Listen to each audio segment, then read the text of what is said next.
Here's the big question. How is it that most entrepreneurs hustle and are always busy and struggle to take just one step forward only to fall two steps back? They're dedicated, determined, and driven, but only a few finally break through and win.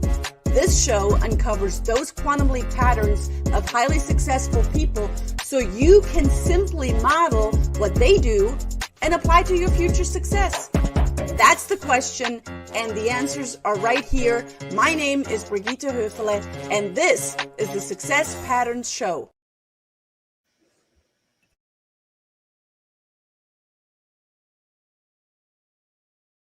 A minute, why can you not see me? There I am. Welcome everyone. My name is Brigitte Höfele.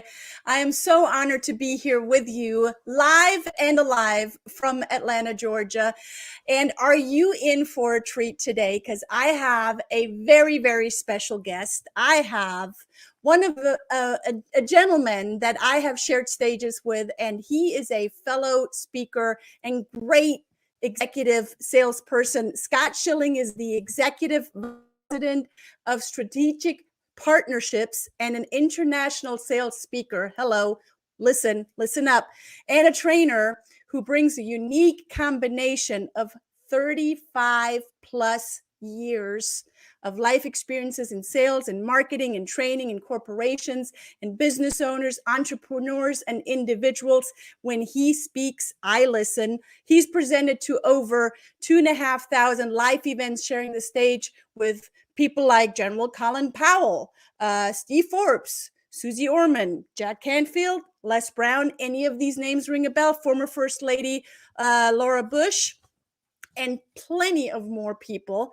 As an internationally accomplished and entertaining presenter, Scott has spoken to hundreds of thousands of attendees across range of all industries. He brings a wealth of knowledge. You better have something to write with and something to write on, because you want to take notes like crazy.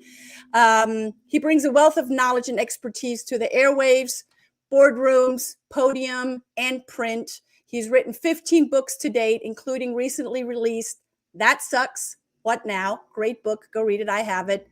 He brings real world solutions to getting through what you are going through. He is a highly sought after sales expert because of the results he produces, not the words that he speaks, but the results that he produces. His training propelled one client's business to grow from approximately $8 million annually to almost $100 million in just under 6 years. Ladies and gentlemen, help me welcome Mr. Scott Schilling. Welcome, Scott. How are you, my friend? I am fabulous, Brigitte. Thank you for the opportunity. Always fun to be with you. Always great having you here. And we have served on some boards. We have served on stages. That's how we know each other. And I just find it fascinating, Scott, that our paths continue to cross. And I don't know if that's something that happens. What do you think? Well, I think if you've got common interest and common desires, and the world is in such a place right now that it needs good people to help other good people, and so I think the world is conspiring to put us together. I agree. I 100% agree. So you've been in this industry in serving and speaking in sales and marketing and really empowering others to be who they are. Looking back at those 30 plus years, which rituals, which habits do you have and have adapted that you can confidently say that is leading to your success over and over and over? Well, I think one of the things that one of my clients said one day, or a friend that was sharing with me, is he said, "There's just no give up in you. You gotta, number one, you gotta have want to. You got to want to make a difference. And you can teach tips and techniques and strategies and all sorts of different things. But if you don't have want to, it doesn't do any good. So I think one of them is want to. I want to utilize the talents and capabilities God's granted me to carry out the mission that he's assigned me to. So that's part of it. The other is perseverance, persistency. You got to fight through. You got to develop a tough skin. One of the concepts I teach is there's no such thing as rejection. The only person that can reject you is you. It's not what anybody says to you that counts. It's what you say to you after they stop talking. So again, as a sales professional, and I'm a proud member of the sales profession, and notice I said it's a profession. It's not a sometimes thing. It's an all the time thing. And as a proud member of the sales profession, I get told no a lot, but no is typically, or my framing of no is, I haven't given the appropriate amount of information or the correct information to make it not be no. So it really is incumbent upon me. It's my responsibility. As a sales professional, I don't ever want to sell you anything, but I do always want you to buy a lot from me. Therefore, it's my responsibility to create an environment for you to want what I have. How do you do that? I ask you. It's a novel way. People make selling way too hard. It's 4 words. 4 words. Identify, problem, provide, solution. Say that again. Identify, problem, provide, solution. And so if you've got a problem, if I ask you a very simple question, Brigitte, if you could improve one thing in your life, what would it be? If you could improve one thing in your business, what would it be? If you could improve one thing in your cash flow, what would it be? Notice it's a formulaic question. If you could improve ... one thing in your ... what would it be? And that will give us a track to run on, meaning far too many people come into a sales situation or come into a presentation situation. My presentation uber alles, it's, I've got it right. I don't need to know anything. I'm just going to go out here and blast what my company or my boss told me to say. Whereas, why waste all those words? If I ask you the question, hey, Brigitte, if you could improve one thing in your business, what would it be?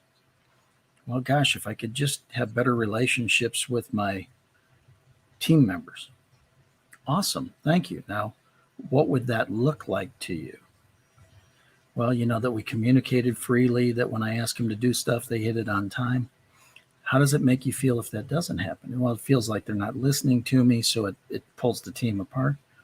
How could we make that better? You notice I'm not giving any solutions here. I'm asking you what the problems are, but I'm just following the track that you're giving me. Far too many people have a preconceived notion of what they do when they go in. I ask, that's one of my go-to questions. My other one is, hey, what's new and exciting? Because what it does is it starts a conversation. And ultimately, all of this is about creating a conversation, which is back and forth, to simply understand the foundation that people, and you've heard this only 2 gazillion times. You're going to hear it 2 gazillion and 1. People do business with those they know, like, and trust. And ultimately, they have to trust you. So I always suggest to my clients and the people I'm coaching, if they don't know you, assume they don't know you. And if they don't know you, assume they don't like you. And if they don't like you, assume they don't trust you. But they have to trust you to do business with them, which means you have to go to the beginning, which is get them to know you first, and then get them to like you. And then and only then does trust start to develop. And trust is hard to earn, and it's easily lost. So this is really foundational. And the reason, I feel like somebody who's been playing athletics for years and years and years. Why was Tom Brady able to play, or still could play? Why could he play 22 years? Because his fundamentals were so pure. He didn't run around. He didn't do stupid things. He didn't take unnecessary hits. He threw the ball away when he could. That's all fundamentals of his task. In sales, it's very much the same. Why could a more mature salesperson, that's code word for older, by the way, could a more mature salesperson have great success? Because the fundamentals are there. I don't sit and go in and rush in and, oh, let me get this deal, let me get this deal, let me get this deal. I saunter in and say, Brigitte, how can I be of service today? If you could improve one thing in your career, what might that be? If you could improve one thing in your relationship with your kids, what might that be? See, the person who knows all the answers is on the other side of you. Mm-hmm. And so the reality is, if you get really good at being able to ask them what would serve them and how they would like to be served. Two simple questions. And not assume, but ask them. Yeah, not assume. Not, and you and I were talking about this before we went on. I've done a lot of things really well, but what I didn't do a lot of is asking for some of the things that would have made my life easier, quite frankly. I made the decision, 2022 changes all that. And so now I do. Guess what? My life has gotten easier. Wow, you can't teach an old dog new trick. I would say a mature one. Okay. Okay. Now, in those 35 plus years, it wasn't always smooth sailing, was it, Scott? But there were the fundamentals. Which were the years that were smooth sailing? Was there one entire year that was a smooth sailing? I don't know. We don't have to go into that. Not a chance.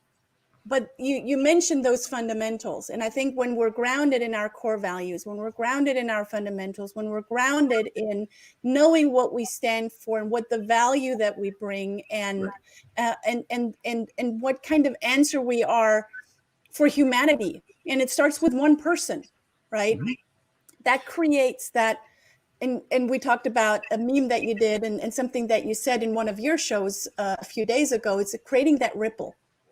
Yeah.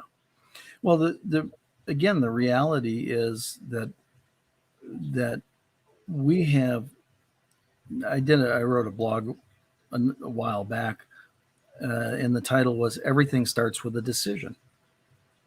Well, the reality is, if you look at the root word, the Latin for decision comes from decidere, to cut off.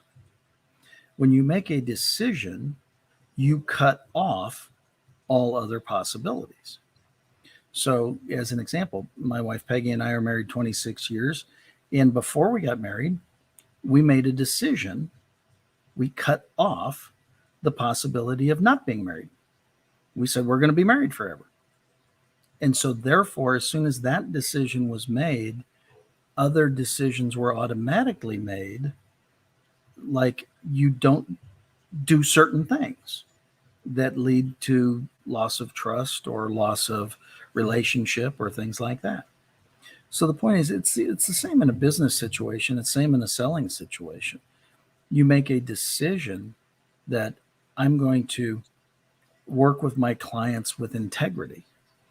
I share my core values with people: faith, honesty, integrity, courage, stewardship. These are important to me. And so I want you to know them because, quite frankly, I want you to hold me accountable for them. And, people talk, I was talking about this the other day. I said, I am gained great clarity over the holidays that I've got a triad purpose on the planet: share messages of hope and inspiration, teach and train others to do the same, and build a worldwide community full of people that respect, honor, and dignify each other. And so as I shared that with somebody, they said, I'm surprised you didn't say respect, honor, dignify, and have integrity. And I said, well, let me share why. And he said, great. I said, respect, honor, and dignity are external actions. If respect is how I treat you, honor is how I lift you up, dignity is how we both feel after that's done. So my task is to build a worldwide global community of people that respect, honor, and dignify each other. External actions. Now, in order to do that, I do that through the internal action of integrity. Integrity comes from the word integer, one, wholeness. How you do anything is how you do everything. Yes. So the reality is integrity is that piece that is foundationally internal so that I can do the things externally to build my business and my community the way I choose to. Love everything that you say. And we have a great question from Brian who's watching, and shout out to all of our viewers. What do you use to build trust? Are there any steps that can be followed that you want to share with the viewers? Well, absolutely. In order to build trust, you first have to be trustworthy. Novel concept, right? So how do you build trust? You build trust through confirmation of actions committed. So if I say to you, Brigitte, this is absolutely wonderful, and I will get back to you. Does 2:00 on Tuesday work for you? And you agree to that. I call you at 2:00 on Tuesday. That is a trust building situation. Now, I do not call you at 1:30 because that doesn't accomplish the same thing. And I certainly don't call you at 2:10. And if in fact, we all get caught on the phone, we all get caught on a Zoom, somebody grabs us, all these things happen. But then I would do everything possible to notify the person that says, with extreme apologies, I got caught up. I believe I'll be about 10 minutes late. I want to honor you in our 2:00 call. Can I call at 2:10, or would you like to reschedule to honor you? See, I broke the trust, but at least what I did is I claimed it back to the best of my ability. So the reality is the way you build trust is to be trustworthy. Do trustworthy things, and it's really like a bank account. But remember I said earlier, trust is hard to build. It's easily lost. So I'll give you one. And I shared this with somebody the other day, and they said, you got to be kidding me, right? And I said, no, it is, as a professional speaker, it literally is one of my pet peeves. So there was a company that I was training for a while back, and they were launching a new company and a new product, and I was helping with all that. And the first thing I do as a professional speaker, it may sound weird, but it just is, when I walk into a room, I count the chairs in the room. And so here there's 10 in the row on the left, and there's 10 in the row on the right. That's 20 across the back. There's 15 rows deep. How many chairs are in the room? 300. It's 20 times 15 is 300. And every single meeting, the CEO and founder of that company would walk up to the front of the room and say, every time, he would say, isn't it amazing we have another overflow capacity of 500 people or more in the room? And just the seats were full. There weren't other people there, but the seats were full. If I can count the seats, so can somebody else. And so basically, here's what that does. If you ever give a number in a presentation that can be verified as false, what else will you say in that presentation that is also false? You immediately delegitimize your presentation, and you don't even know you did it. And so while it sounds like a small thing, it's not a small thing. Do not use puffery. Do not blow it over the top. Don't sit there and say, We've got 10,000 people in this meeting when you got 4. I mean, it just makes no sense whatsoever. Anytime something is verifiable, make sure whatever is verifiable is factual. Just that simple. And underestimate if you have to. Don't overestimate. And so again, while it might sound like a small thing, it's an integrous thing. Because now here you have your leader doing that, right? Like the note says, I've seen false numbers in many presentations as well. It really hurts credibility. It hurts your credibility big time. Exactly. You're sitting there and going, oh my God, we did 437 units this month. Well, you only ordered 200. How did you do that? Mm-hmm. You know what I'm saying? Mm-hmm. Is it really gets into a point where, and I've been classically trained, sounds kind of weird, but as a speaker, my speaking mentor, the best on the planet, just absolutely amazing. But he taught me the value of a single word. And the way he did that is I followed him in an event one time. He did a 90 minute, jeez, time frames, not exaggerating at all, those 90 hours. No, he did a 90-minute talk, and then I did a 90-minute talk. And in between, he said, would you like to do a debrief in between? I said, yes. He goes, okay, well, once I'll watch your then I'll go to my room while you sign books and do that afterwards. And when you're done signing books, come up to my room, bring a yellow pad, and we'll go to work. I said, okay, what a great opportunity, right? So I walk up to his room afterwards, knock on the door, and he said, great, you ready? And I said, yes, sir. And he goes, would you like a drink? I said, do I need one? He goes, I'm pretty sure you will. And I said, okay, then give me one.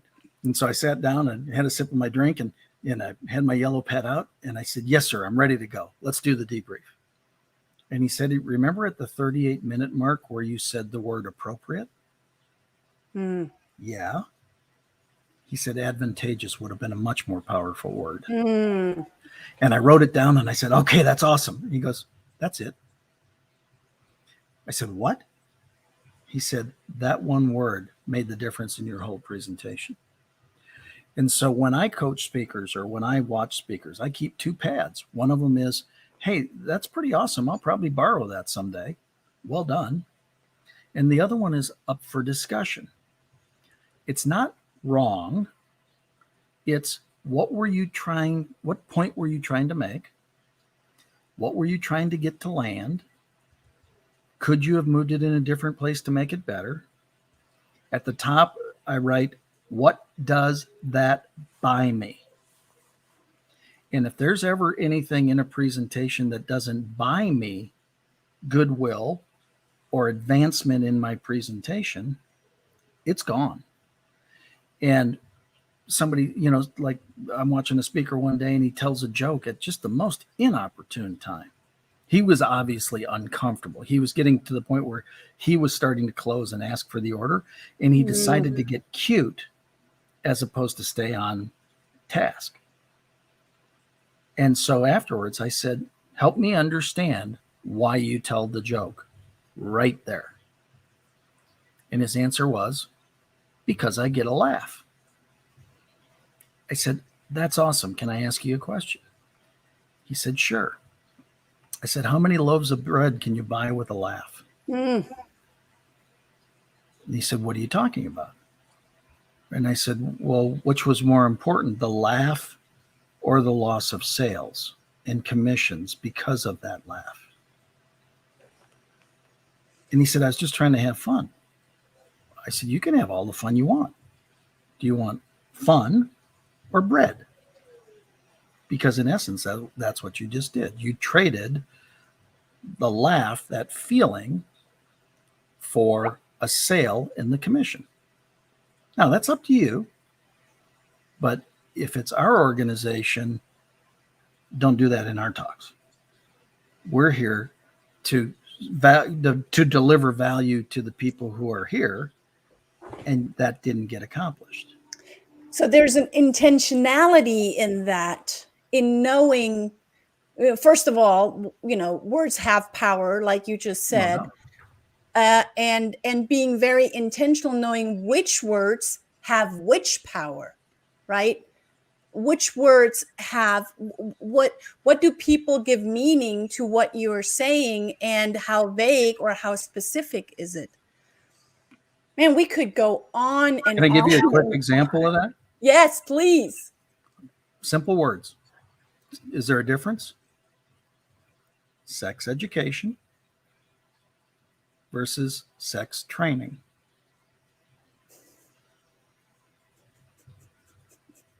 Difference? Big. Huge difference.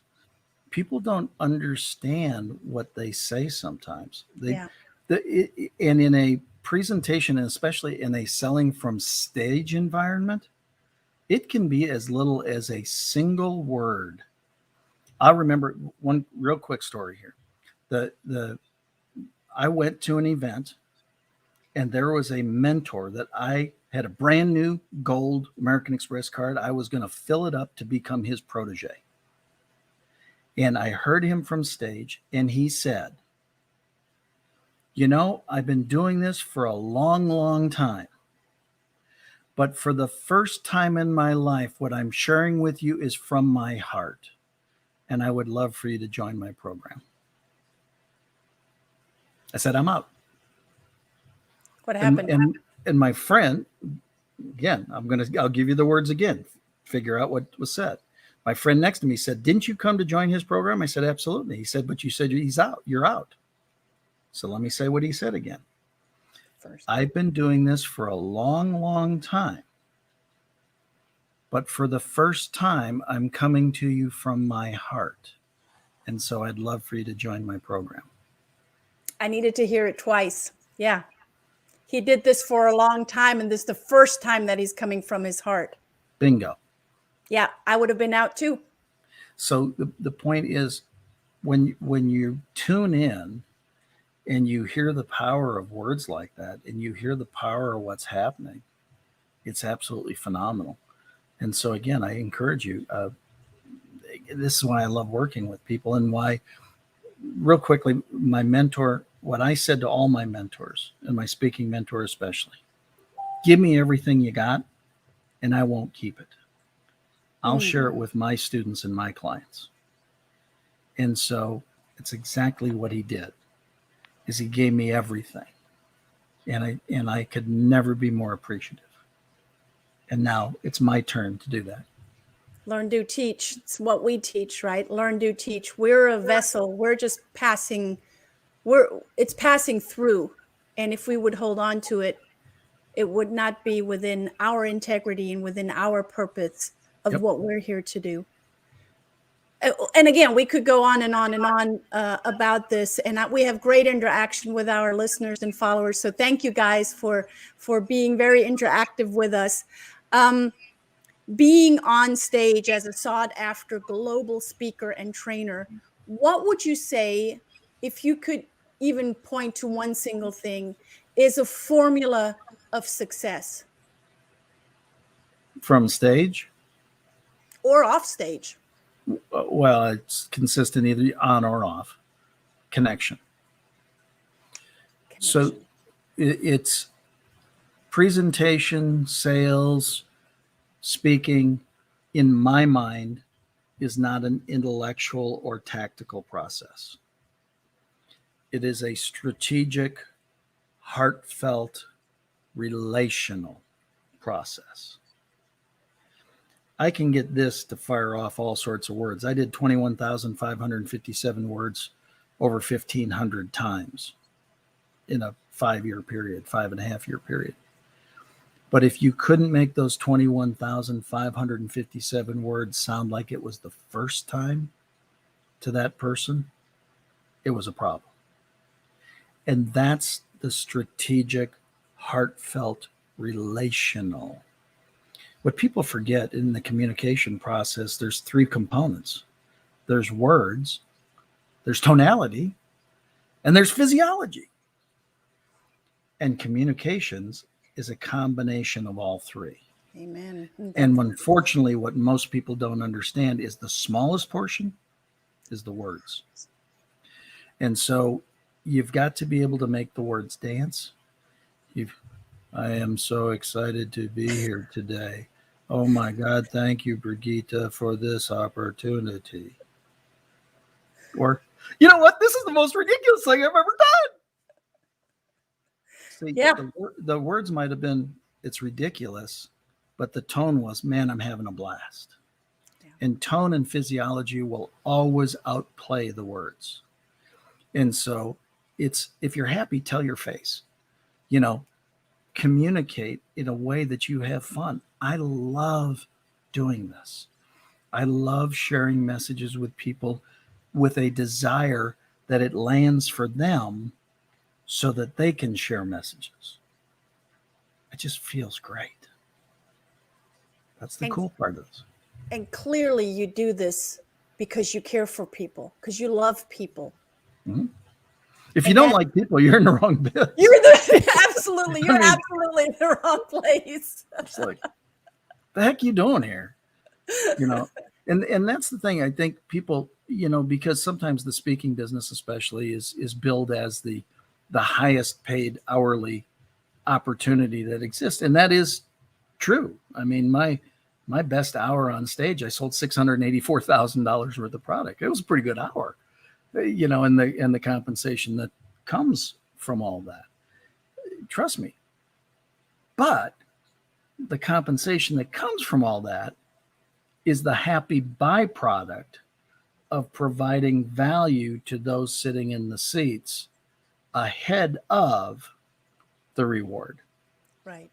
My tagline personally is maturing relationships into rewards.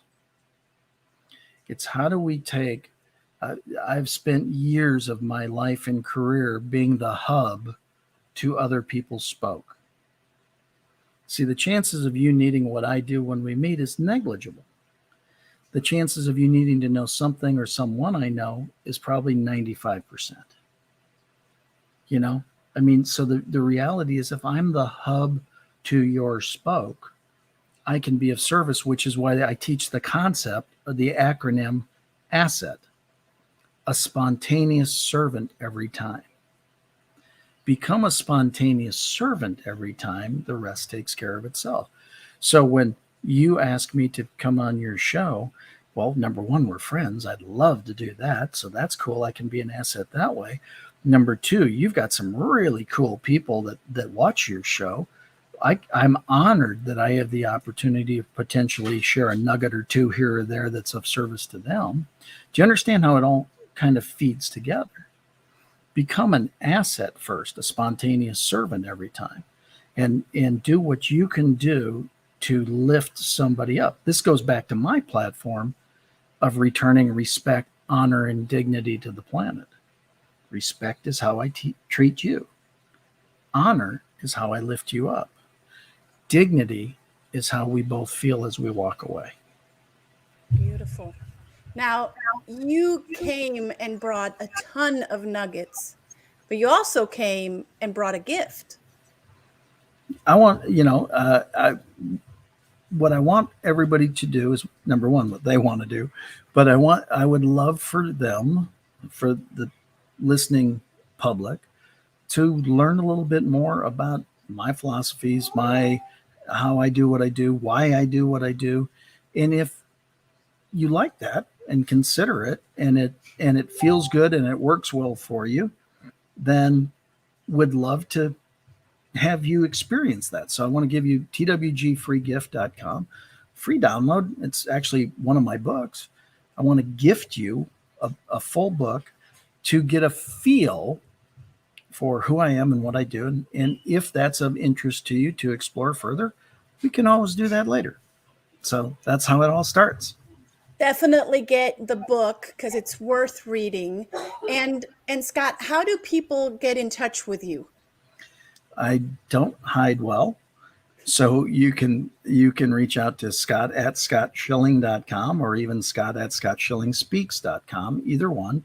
Again, the idea is to reach out and let's chat. You got any questions from this or any concepts I've discussed, or you want to take issue with anything? Bring it. Let's do it. Let's have fun. Because again, this is all a learning process, not only for you, but for me as well. So would love to chat with everybody.